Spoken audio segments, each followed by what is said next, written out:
Hello students, welcome back. In today's lecture, we will discuss coronary circulation. We've already mentioned some of the vessels involved in coronary circulation. However, there are two very important aspects of coronary circulation that we will need to discuss. The groove shown here on the front of the heart is the anterior interventricular sulcus, and we've already mentioned this one. The artery associated with this groove is the anterior interventricular artery. On the rear of the heart here, this groove is the posterior interventricular sulcus, and the artery associated with this groove is the posterior interventricular artery. The anterior interventricular artery travels down the front of the heart, but here it goes under the apex to the rear of the heart, and it is shown here. This is the anterior interventricular artery here, and shown here is the anterior interventricular artery going to the posterior of the heart. Let's label all the players involved thus far. Here we have our anterior interventricular artery. We will abbreviate this artery AIVA. The anterior interventricular artery is also shown here. And this is the anterior interventricular artery on the rear of the heart. The vessel here is the posterior interventricular artery. On the rear of the heart, we have the posterior interventricular artery. And we will abbreviate this artery PIVA. Let's next discuss what happens between these two arteries. Here we have the posterior interventricular artery on the rear of the heart, and we have the anterior interventricular artery on the rear of the heart. A structure forms between these two arteries. This structure is a vessel. So here we have a vessel which joins the two interventricular arteries.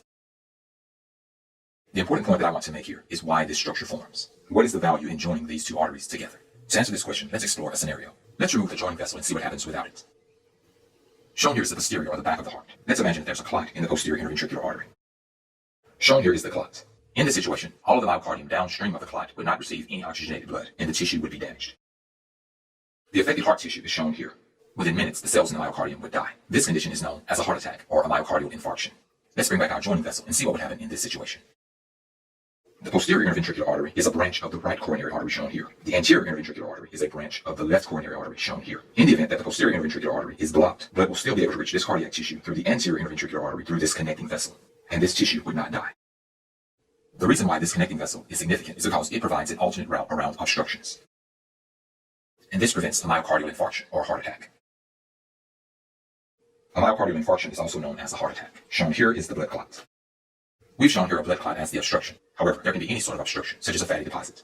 And so shown here is our vessel which joins our anterior interventricular artery to the posterior interventricular artery. The rationale here is that during a blood clot or during any sort of obstruction, blood will be able to reach this tissue through an alternate route, and this would prevent a myocardial infarction or a heart attack. This structure is known as an anastomosis. Anastomoses protect our heart from obstructions. This is the first and most important point of this lecture. Let's next discuss our second most important point.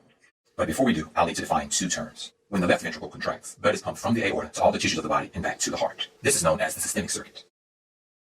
This is the systemic circuit. When the right ventricle contracts, blood is pumped through the pulmonary trunk to the lungs and back to the heart. This is known as the pulmonary circuit.